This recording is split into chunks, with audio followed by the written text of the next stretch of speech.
We are in a continuous celebration of AUC Centennial. On this occasion, we are having a very special guest and one of the major decision makers in AUC's administration, Mr. Richard Bartlett, Chairman of AUC's Board of Trustees and the son of AUC's fourth President Thomas Bartlett. Welcome, Mr. Bartlett. Thank you. It's our pleasure to be with us here in AUCTV today. Thank you. Thank you. So let me start by asking about the Centennial. We witnessed your participation in the Centennial celebration. So tell us more about this occasion. I hope you were there. Yeah, I was there. You were there. I thought it was a wonderful gathering of AUC through the ages. I mean, it was spectacularly moving to see people who've been part of AUC over the years. There were people there who had been affiliated with AUC 50 and 60 years ago, coming back to celebrate.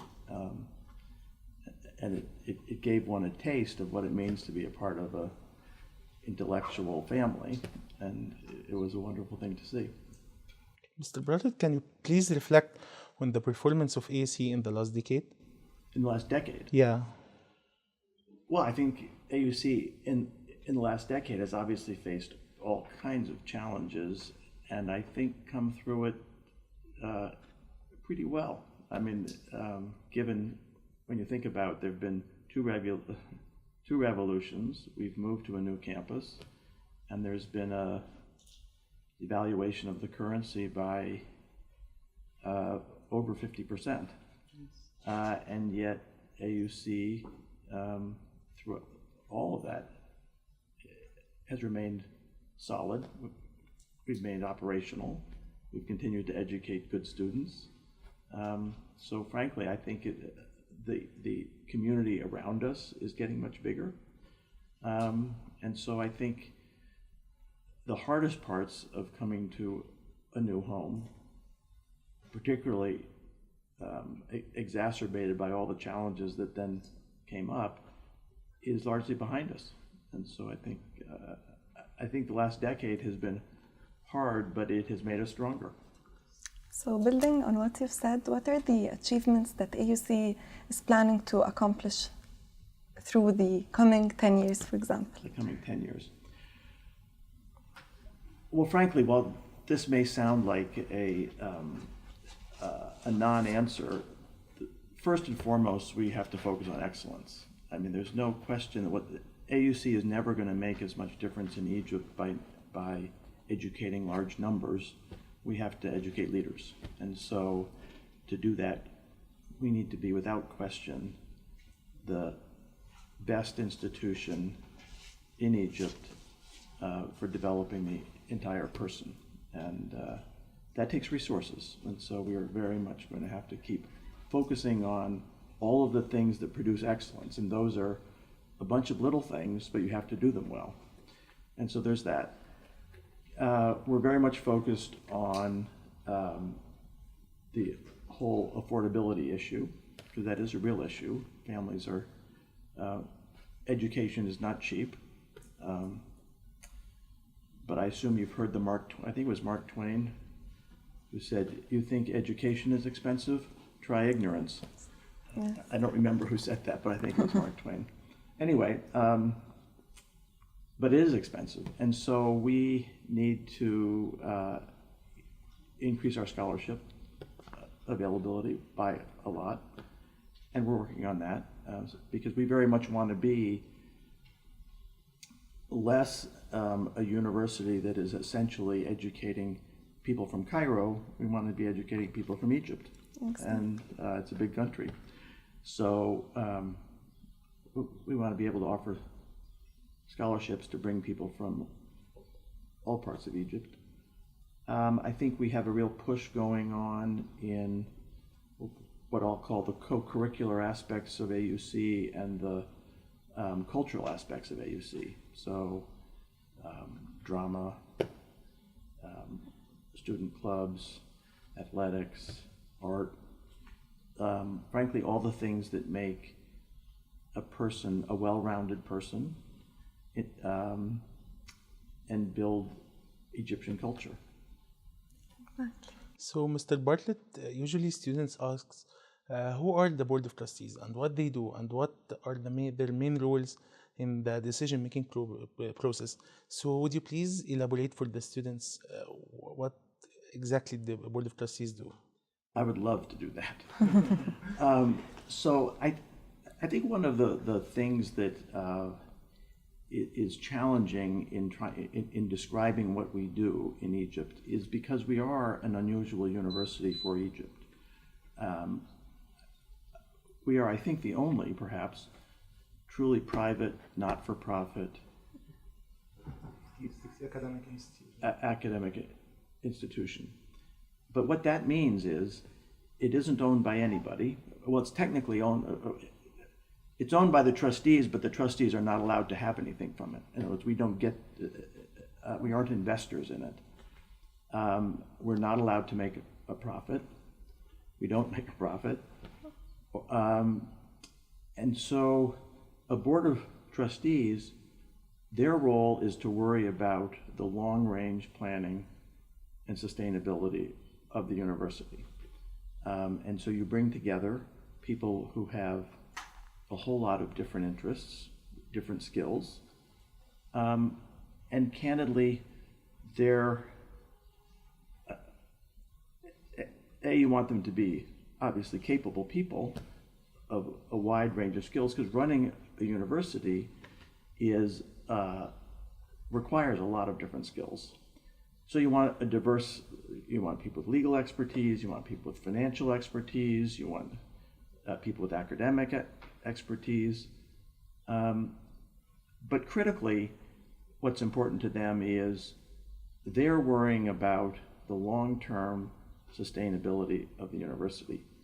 It's something that, in some senses, a phrase we sometimes use is what's called intergenerational equity.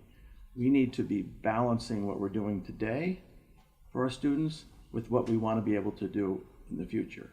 There are a lot of decisions we could make that would make AUC more fun, cheaper, easier, more enjoyable today that would compromise the long term. And it's really the trustees who have no financial interest in the institution, whose job it is to be overseeing the administration's decision-making on those kinds of issues. We try not to be involved in the daily operations at all. It's very much, you are both talking to and hearing from the administration. You're not trying to run the university. And so we're fortunate to have a very strong administrative team. We have a very strong president.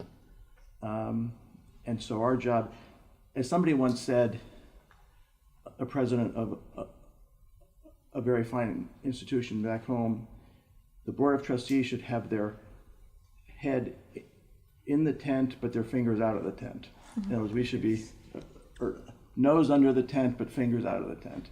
Yes. So it's very much an oversight role, but not a management role. So is there a direct communication line between the students and the Board of Trustees? The answer is there is, but there ought to be more. And we talked about that during our meetings. There's a student affairs committee of the board, and the chair of that is an AUC alumnus, Rana Kalyubi, a woman. Yes. And she is the chair of the Student Affairs Committee, and their role is to oversee interactions with the students, but not just communications-wise, but to be worrying about, are we providing the right kind of overall student experience? We talked about it at the board meeting the other day, and I think she is going to be instituting a more kind of regular communication, because we do want to hear from the students. We can't promise that we'll always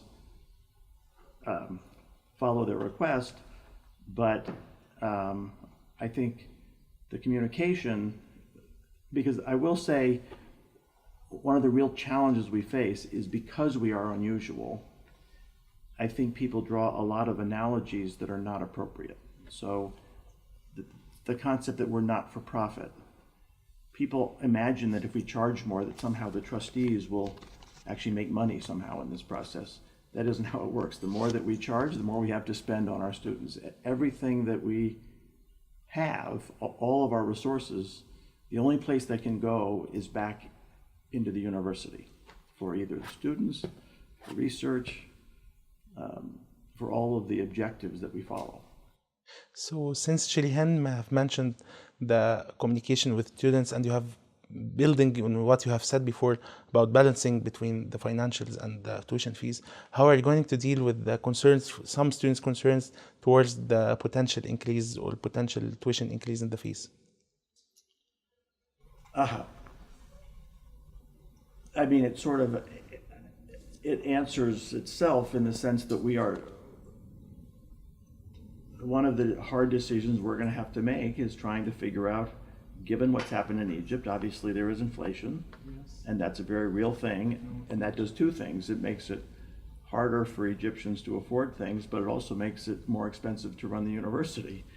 And so it is exactly that kind of a trade-off, or those kinds of issues that we're going to have to balance. Our objective will be to keep any increase that we have to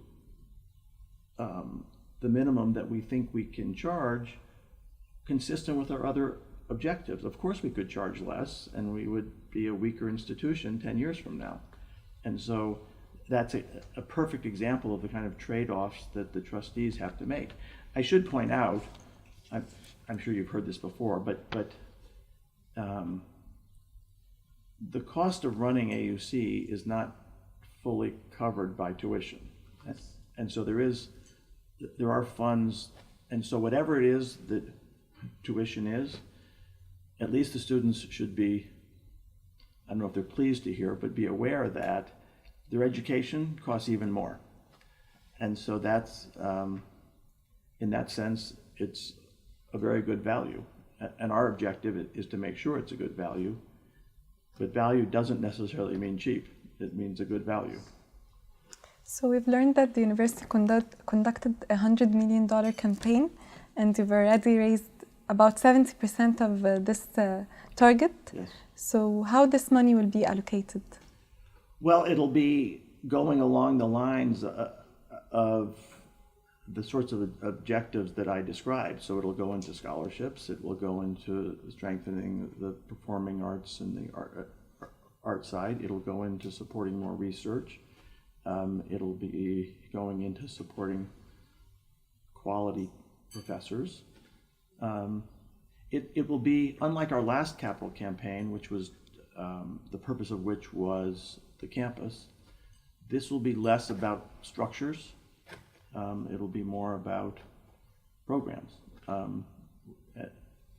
Programs and affordability. My wife and I just made a gift to the campaign, and we targeted faculty research. We thought it was really important that AUC, in order to maintain its really high quality faculty, AUC needs to be a place where the faculty who are both inclined and capable of high quality research, because there will be some who prefer to exclusively teach, but those who can and want to, AUC should be supporting, although the gift that we made emphasizes research that involves undergraduates. So trying to figure out how to blend the faculty's desires to research with our desires to make sure the students get an experience was what our gift was trying to target. So are you planning to reserve some of these funds? So you have mentioned the research and the activities. Are you planning to reserve some of these funds to expanding or opening new branches for locally, originally for AUC? It would surprise me if we would ever, well, it would surprise me if we would ever in my lifetime open a new campus. I think we still have space that we can grow here. And I mean, candidly, we are focused on remaining focused on a relatively clear set of objectives, and just getting bigger is really not one of those objectives. We're about excellence, not size. Yes. So are you planning to establish more schools and majors, for example, like medicine or pharmacy, as AUC has always been known only for social science majors or schools? I mean, we're talking about those sorts of things. Again, I suspect, although those kinds of academic plans, they really mostly arise from the campus to us. In other words, it's really not, it really isn't, that's the kind of thing that really should emanate from the faculty's desires and the administration's plans. So in that sense, the board will more often be reactive than telling people what to go do, because that isn't, so I'm certainly not foreclosing it. I think there are areas that I could imagine us trying to emphasize, but we'll really be awaiting things coming from campus to us. So as we all know, one of AUC's main goals is to increase the rate of international students coming to study here in AUC in Cairo. So how the Board of Trustees are going to work on such an issue and to increase and to get back the rate that we have used to do so? Yeah. And I should have mentioned, that's one of our real priorities for the next, frankly, shorter than a decade. And we would like to be making real progress in the next kind of year or two. We very much want to bring back international students, and we want to make sure we maintain it as international faculty as we can, because I really do think that part of the experience of an AUC education is to be exposed to professors from all around the world and students from all around the world. It is a challenge, but we have a whole program to be, we're working with the State Department, we're working to get back various sources of funding that have brought students here in the past, fellowships of all kinds. President Richard Doney is very much focused on that issue, and it's an area that he knows a lot about. So what is the future of AUC graduates? Great. Will they bring the East and West together? Well, let me say this. You know, Egypt is going through all kinds of challenges. It's hard to think of a successful future for Egypt in which education is not critical. And so I think everybody in Egypt agrees that education is critical. AUC wants to be providing the best education in Egypt, and therefore we're expecting that we're producing people who are going to make a difference. And candidly, if you guys don't make a difference, we'll be disappointed, and we'll be back. We'll be back. And so we have, it's interesting. I was at when we celebrated our launch. I sat with 3 ministers who, one had been a former professor Yes. here and 2 were graduates, and it was a very exciting feeling that we're trying to, we're trying to produce leaders in Egypt. And I think we have, and I think we are right now producing them, and I hope the 2 of you are 2 of them. We hope so. Inshallah. Inshallah. So, Mr. Bartlett, you have met with Egypt's leadership. So, I want to know what were the outcomes of such a meeting, and how do you see such a meeting with the Egypt president specifically? Yeah, the Board of Trustees spent about an hour with the president today, and it was obviously a very special occasion to be celebrating our celebration with him. I think it was a very cordial and encouraging conversation in the sense of that I think he clearly values what we do. I think he'd like to see us do more of it. I think the university has very good relationships with the government of Egypt, and so we would like to do more. I think one of the things we'll be trying to do is to find more ways to collaborate with other universities in Egypt, because AUC wants to be a leader in Egyptian education broadly, not just for its students. And so I think there will be, I'm hopeful that there will be more forms of collaboration between both AUC students and AUC faculty and other universities. And you visited the Saqqara tomb and the Grand Egyptian Museum. Right. How was your visit? It was great, and it was nice to see something that was 4,500 years old, because it makes AUC seem young, right? Yes. We'd spent all weekend thinking of how old we were, and here was something that made us feel, it makes you realize why Egypt is such an incredible place, because the idea that they're finding things that are 4,500 years old is part of what makes the country so inspirational. Thank you, Dr. Bartlett, for your time. Thank you. Thank you. Thank you. We are very lucky to be witnessing the AUC 100 years, or the centennial of AUC. And for this, we are going to have more AUC important stakeholders. Stay tuned for the upcoming episode. This was Sherihan and Elazzazy and Hussien from AUCTV.